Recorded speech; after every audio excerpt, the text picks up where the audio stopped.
when you leave parliament, what will be your footprints? Me, I can tell you, even if I leave now, I can tell you like Paul, I have fought the fight, I have run the race, and I have won. Where the ones who go to church when it's ID? So last year, I for a while. So I'm a bit rusty. But I have done my bit, even if I want to stop now. Because I am focused. Don't get into a space now where people who are counted as others. And who are they? And there was Honorable Rene and others. You cannot afford to be others as women. We struggle too hard to be in this space for you to be others. You must leave a mark as a woman when you are in leadership. Pick your issue, run with your issue. Yeah? And so, I want to ask you, if you want to come in, and you want to come in to make money, please don't. If you want to change your lifestyle, please don't. Come in to make a difference for men and for the country. Politics is not a love affair. Yeah? So usiweke emotions. You know, if you look at the way women and men operate, we are very different, even in social relationships. As women, when we are in love, you think that the world is an earthquake. It's about to happen. That's why is there an earthquake? Because Odhiambo is in love. You will tell her, I love you at lunchtime. 1 hour later, you call, what is it? I just want to say I love you. 2 hours later, I want to tell you I love you. But the men will be like, okay, you've called, what is it? Gari, nini, akuna? There's a problem with the car, no? There's something with the children, no? They don't invest emotionally. Now, politics is not a love affair. Don't bring your emotions. I want to tell you this, but I want to confess that that is one of the things I struggle with. Because that's how we are natured and nurtured as women. That we come into things very genuinely with passion, with love and commitment. But I discovered that when you come in with that love notion, yeah, you get hurt. Like the cases I've told you that I went through in my constituency. I would get hurt. I would get depressed. Then somebody told me, are you in politics or are you in a relationship?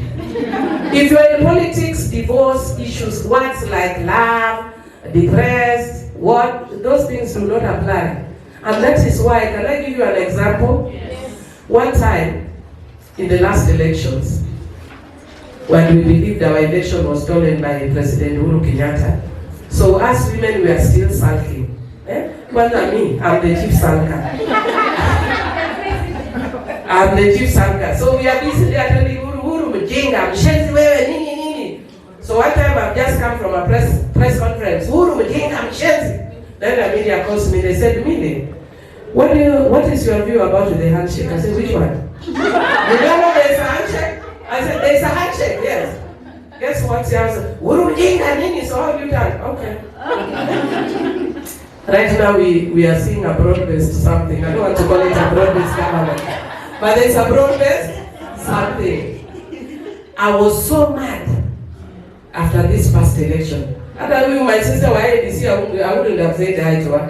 I see IDC, my king and I don't want anything to do with you.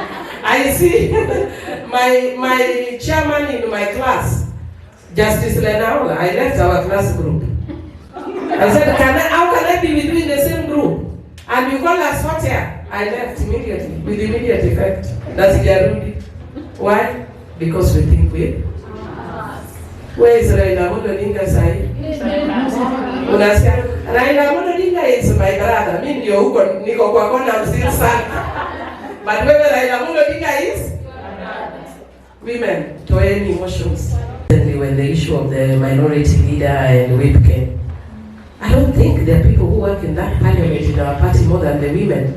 When there are issues, you saw even in the yes-no debate, and the whatever, Rene was there, Rosa was there. As the women, we were dancing and we were told you're crazy.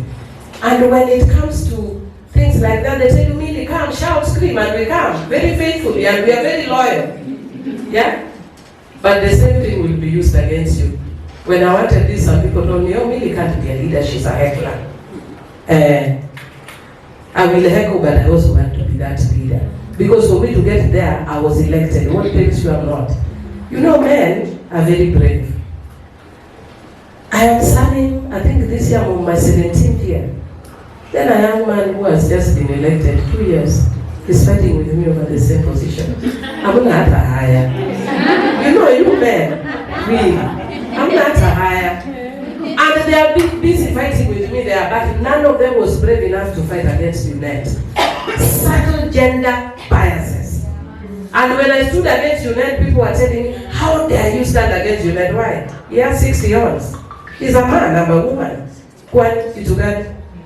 Yeah. Why do we as women feel like when a space is occupied by a man, I can't occupy it? I will occupy it. And I want to thank you, Jen. Since when you are anguka nayo, nikaenda nikaanguka nayo. Na imefaa weep. So even you next time, ukiona anguka nayo, then first of all, me I tell people I'm a very rude person. I don't care. If you don't like him, go to hell. That is who I am. Number 2, I have my own values and I live by my values. You don't like them, go to hell. Number 3, yeah. I am a person that if I take right, that is my right. And if you don't like it, go to hell. Number 4, I am a beautiful person. And if you have a problem, go and see your ophthalmologist. Problem with your eye, not with me.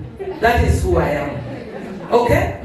Yeah, but if somebody tells you I'm pretty, please, can you tell me something new? In this era and generation, who doesn't know I'm pretty? Tell me something new. People are innovating. We are in the era of artificial intelligence. Tell me if you have invented something else new. Because the issue of my being beautiful is not me. So don't tell me I'm beautiful. Are we together? You must be grounded in who you are, so that people don't go and start defining you. I see a lot of young people getting into parliament and getting lost. You get lost in trying to fit in. You get lost in trying to look like you are more important, more I don't know, God knows what. And in the process, you lose your leadership. Which a lot of us are. I cannot see a woman who cannot access medical care and have a little money and I stop to give them. And it's just sort of what, a normal human person would do. And then I think maybe finally for me is the how. How then do you get involved? And in how you get involved means you must understand. And our president of the women, Honorable Siengo, has told us, a lot of us, we just romanticize how we'll get into politics. But you must first of all know that you must get into a political party. If you don't get into a political party, it becomes very difficult because you'll be fighting against bigwigs. You cannot be fighting against Honorable Raila Odinga. You can't be fighting against William Samoei Ruto and others. It is better to get into those big political parties. Volunteer now, get your space, be seen, be heard, be known, be valued within those political parties. But even within those processes, you'll be also understanding other dynamics within politics. For instance, there are a lot of times what we see outside is not actually what is happening in the background. You will come and get to know the intricate issues and the intrigues within politics, and you will learn how to manage them.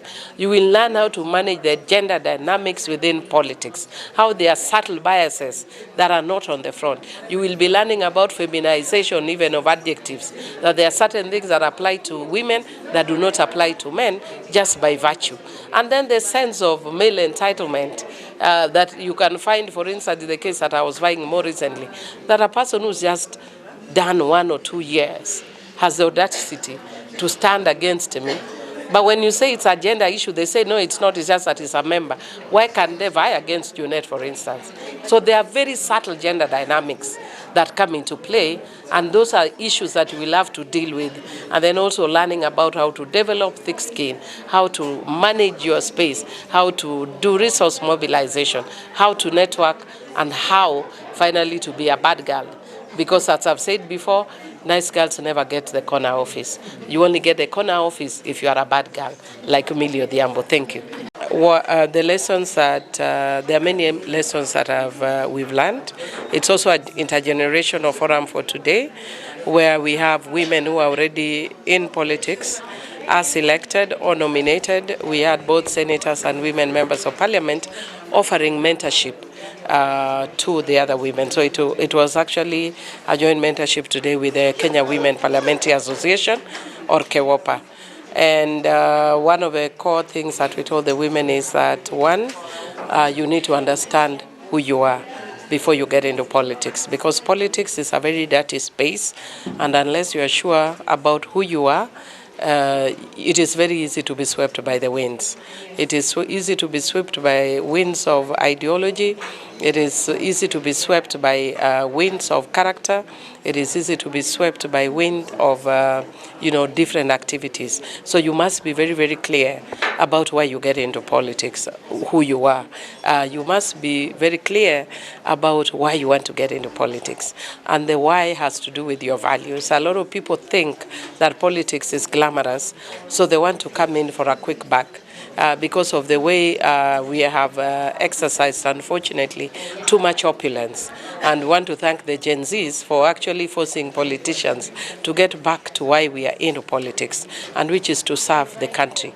But even so, I have seen many people who are avowed defenders of the good, and when they get into parliament, they change and they start going in the same direction. So you must be very clear about why you are getting into politics.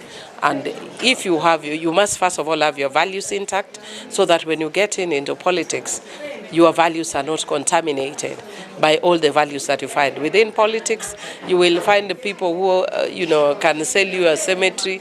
You can find the people who have title deeds to heaven, and they have all manner. We are a melting pot of sorts in politics. We have lawyers, you have doctors, but you also have thieves.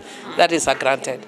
So when you come in, you have to know who you really are and stand by those values, so that your values are not contaminated and you are focused, like some of my colleagues have said.